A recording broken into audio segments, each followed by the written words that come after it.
agama Islam itu memiliki banyak sekali alternatif untuk beramal. Makanya kenapa tidak ada keistimewaan antara orang yang alim dengan orang yang bodoh, dan di antara orang yang kaya dengan orang yang miskin dari segi amal.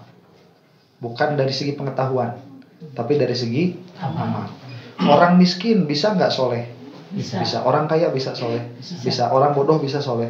Bisa. Orang alim bisa soleh. Bisa. Karena amal ini memang banyak. Ya. Kamu cerdas, udah kamu ngaji. Ya. Baca tafsir, baca ilmu alat, baca tauhid. Karena kamu cerdas. Kamu kurang cerdas, udah wirid aja. Wirid itu kan amalan buat orang-orang yang kurang cerdas itu ya. Ya karena kalau wirid itu iya, soalnya kalau wirid itu dia nggak usah mikir.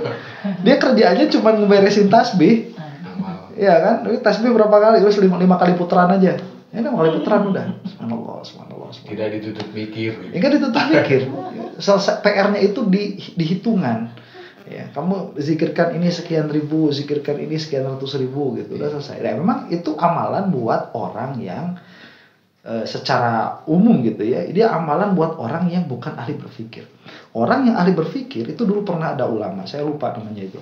Beliau itu tatkala datang kitab baru, itu semua amalan di stop. Dia cuma mengerjakan yang wajib saja. Kerjaannya itu cuma ngaji aja sampai selesai itu kitab berpuluh-puluh jilid itu. Nah, karena memang amalannya di situ. Nah, sekarang orang kaya begitu. Orang kaya itu ada yang meskipun misalkan dia tidak terlalu banyak berderma gitu ya, tidak terlalu banyak sedekah, tapi sholatnya rajin. Tapi ada orang juga gini, saya mah sholat mah enggak. Dia dagangnya jago nih. Ya. Sampai kalau sholat itu males. Tapi kalau masih uang cepet. Nah, itu bagus nggak kayak gitu? Bagus. Ya bagus-bagus saja, karena memang banyak.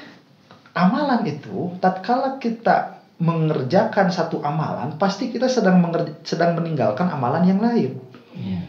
Iya kan, sekarang kita ngaji, ya lagi ninggalin wirid. Ya kan, orang dagang lagi ninggalin sholat duha. Ya orang sholat duha rajin, ya jelaslah rajin, nggak punya kerjaan. Ya kan gitu. Akhirnya semua orang ini dia punya caranya masing-masing untuk menjadi orang soleh. Nah, sebetulnya kalau kita melihat hikam, kata hikam itu jenis amal berbeda-beda itu kenapa? Untuk mewadahi keadaan kolbu yang berbeda-beda. Ya, untuk mewadahi keadaan kolbu yang berbeda-beda.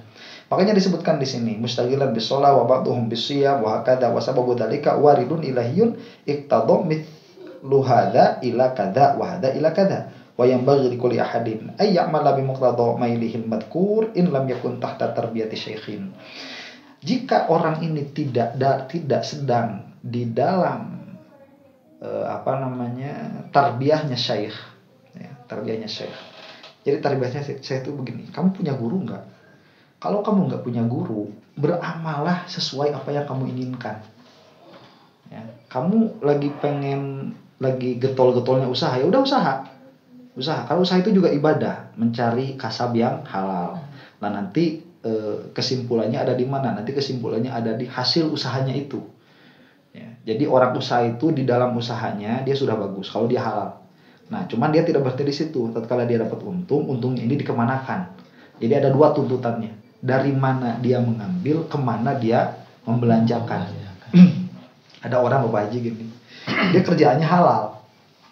Ya, jualan bala-bala, jualan gehu, dia punya cabang gorengan sampai 16 cabang gorengan, punya penghasilan seharinya sampai 1,5 juta, 2 juta. Kerjanya tiap malam mabok. Ya kerjaannya halal, membelanjakannya haram. Ada sebaliknya, yang kerjaannya itu apa? Bandar narkoba, tapi kerjaannya bikin masjid. Ada, ini sama-sama jelek itu. Ada. Ya koruptor kalau bikin masjid. Iya kan, jadi bisa jadi kerjaannya itu dia halal. Coba lihat ya, orang-orang yang korupsi itu di lingkungannya terkenal orang yang dermawan. Ya iyalah, nggak lebar, nggak kesangan, tanda tangan kan, tinggal uangnya gampang.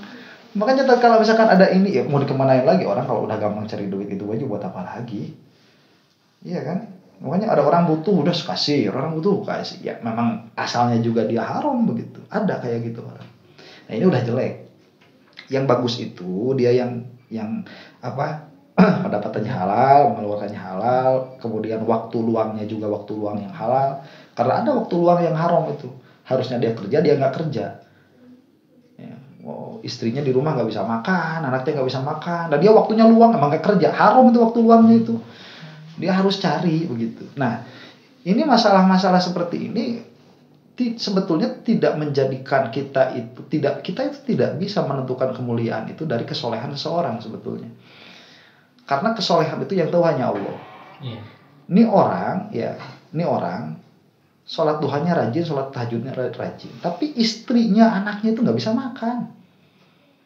Itu nggak lebih bagus daripada orang yang pagi-pagi berangkat ke pasar kerja. Nggak lebih bagus itu.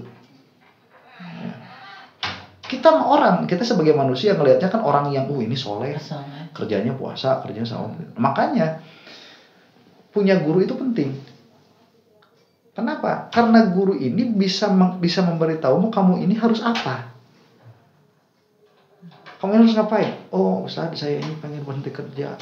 Kenapa berhenti kerja? Kenapa pengen berhenti kerja? Saya ini udah capek Ustaz. Saya nggak bisa sholat tahajud, nggak bisa sholat duha. Kata Ustaz nanti, kan ngamplop kurang sah.